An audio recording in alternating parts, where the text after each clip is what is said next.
Hi, hello. Welcome to Common Man Cricket Show.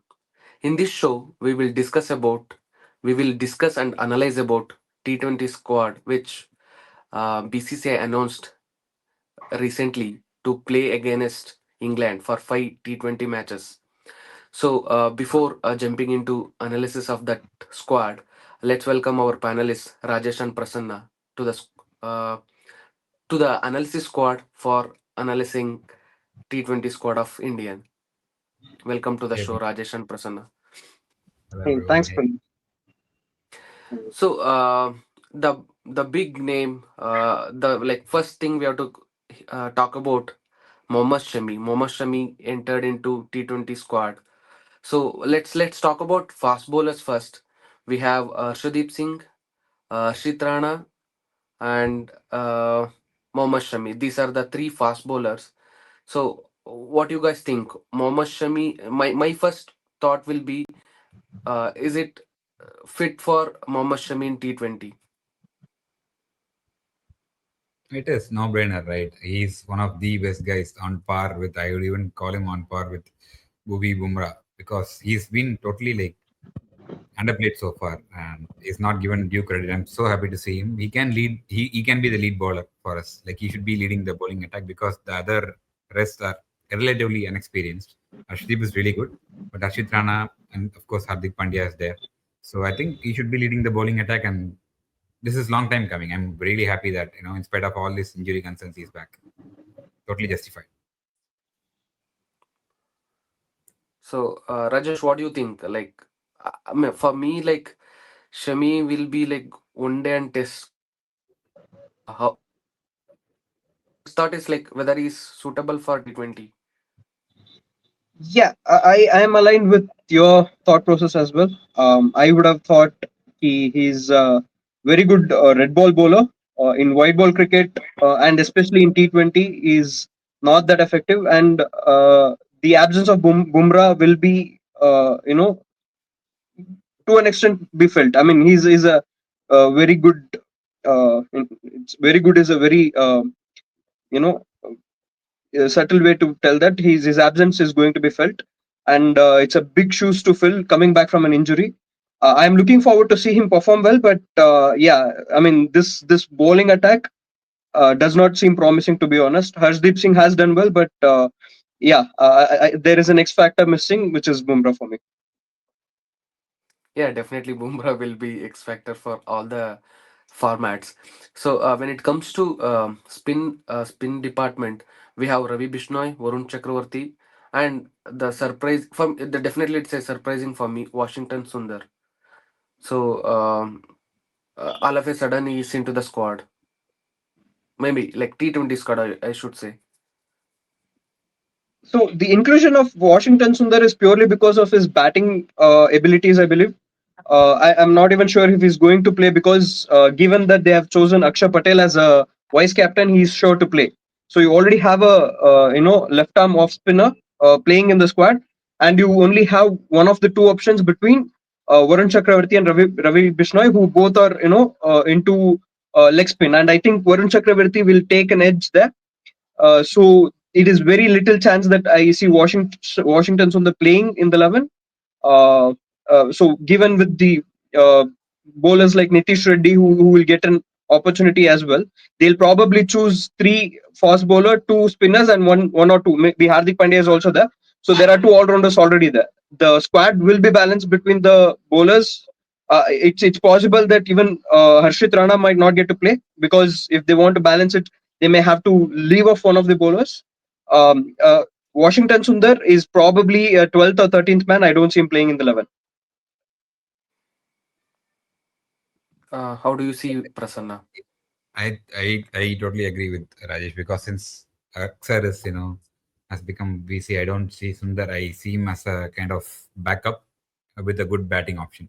That's how I see it, and I see the others playing and him maybe according to the situation and conditions. If matching, they might try to bring him as a wild card sometime, just like what they did with him in the tests. So they have been like mixing up things recently across formats. They're trying to experiment and see how players perform. So I do see him playing some game, but not really sure if he's going to play all the games. But I do see him playing at least in one of the games.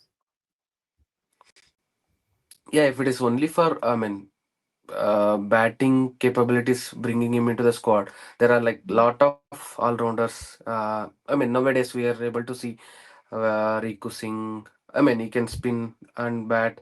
Hardik Pandya, Nitish Kumar Reddy. Like we have Shivam Dubey and one more person last time with the South Africa team, Ramandeep Singh. I'm not sure. Like still, I'm not able to understand. That's what my call out is for Washington Sundar. So the main thing we wanted to talk about is Akshar Patel is a vice captain now. There is no surprise in captaincy. Like Surya Kumar Yadav is continuing, but even though Hardik Pandya is in team, Akshar Patel is vice captain now. What are your thoughts? See, I don't know. First of all, I don't know why Hardik is sidelined from captaincy. Still, I don't get it. I know Surya Kumar Yadav was leading for some time. Hardik was our T20 captain post Rohit, and I don't know why he's getting sidelined all of a sudden. And I don't know why he's being treated this way when he's still fit and is still bowling the way how he bowled in finals and got us the title. But that is first thing which still amuses me for some reason. I could be related to some, influence, someone's influence which we don't know. And second thing is I kind of like Axar Patel's, promotion to VC. That guy, I mean, deserves it every bit in my opinion because he's been like at least with the bat, right? He's been doing really great, be it in IPL or be it in internationals. And who wouldn't like forget the finals knock that he played, the counter attack that he played, especially after losing 3-4 wickets. He took upon their spin. I mean, I I didn't see it coming.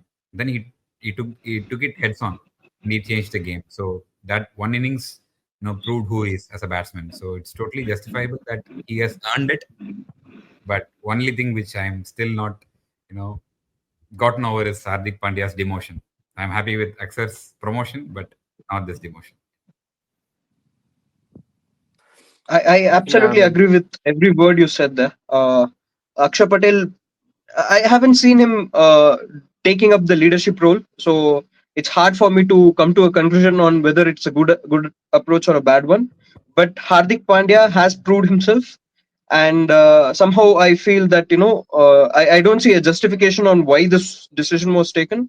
But surely it came as a surprise to me that he was not even in the vice captaincy anymore. So it could probably be doing related to how he's coming back from an injury and going back again and stuff like that. I'm not sure if they are looking for a long-term leadership role, which maybe Akshay Patel fits in there. But apart from that, I can't find any excuses or explanation on why this change was done. Yeah. yeah, based on this, DC may make Axar as a captain. That's what another buzz is coming. Yeah, maybe I'm not sure on that. So coming back to the squad, we have Nitish Kumar Reddy, um Artik Pandya, and Riku Singh. I mean, kind of all rounder and finishers, I can say. There is nothing to discuss about that. I mean, they are already known to that place. So. Then opening and like kind of third and fourth slot will be like Sanju Samson, Abhishek Sharma, Tilok Verma, and Surya Kumar Yadav. How this like look combination of first four? From the last performance, absolutely good. Sanju Samson has stepped up his game since he started opening. Abhishek Sharma, he's gone down in terms of performance, I believe, but obviously he's capable. We've seen what he's capable of doing. Perhaps when we play in the subcontinent, he'll be much more, be able to open himself up and play his natural game. Although in even in Vijay Hazare, I think he was not doing that well. So that's something we'll have to look for. And Surya Kumar Yadav is obviously excellent choice. I don't think Tilak Verma will get a chance though, because if you look at it, you already have a lot of players there. But yeah, is definitely somebody who can play well. And given his bowling abilities, he can bowl at over or two as well. So good top four there. Uh, no, nothing to really discuss there. It's an obvious choice, to be honest. Yeah, So just to let just yeah, I just had one thing to add. The top four looks great, but I still like have one point. Why Yashasvi Jaishwal is looked down, on T20. Why isn't he still there? He's obviously looked as the future for us, be it across formats.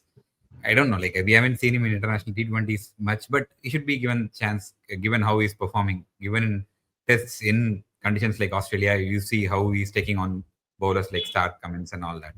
He should be given a chance to see how he fits in, because just because he's an opener, there are a lot of slots in the opening. I think he's been looked down.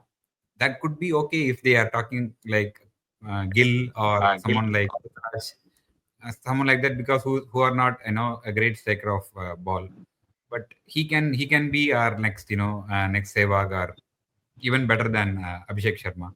So that's what I feel. But I think he should have been at least in the mix of things, if not given an opportunity to play in the 11. Apart from it, Mm. I'm totally like good with the top four. Yeah, just to Excellent, let you excellent know, point. Rajesh, like Yeah.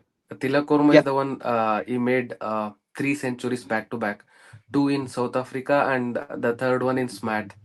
So definitely he will be direct walk-in for playing 11. That's what my feel is. No, he did play well. I'm not denying that. But if you look at the squad right now, you've got two all rounders. You had Hardik Pandya missing back then, so he's back in the squad now, and he's going to get the direct entry there, right? So I just thought of how the balance is going to be there. Obviously, Tilak Verma is an excellent player. There is no doubt about it.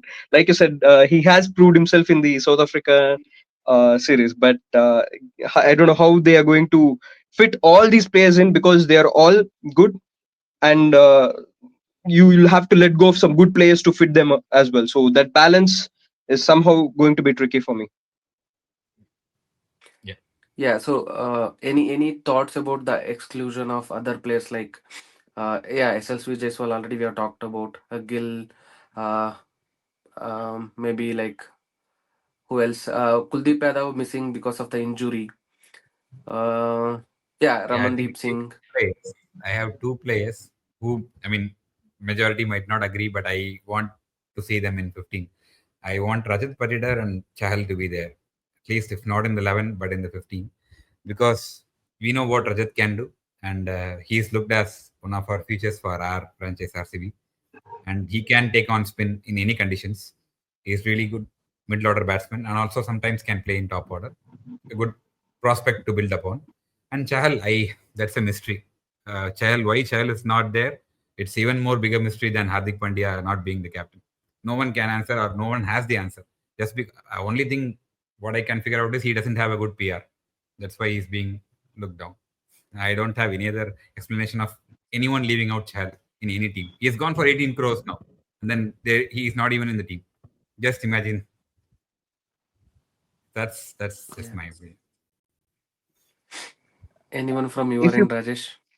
if you go by the current form, it would be unfair to leave Karun Nair. But like I said, no, the squad already looks set. So how who would you replace him with, or even Yashasvi Jaiswal?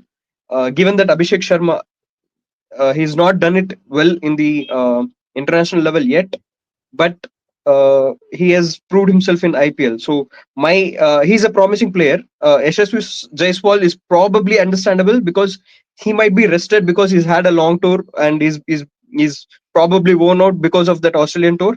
So he might take a break there.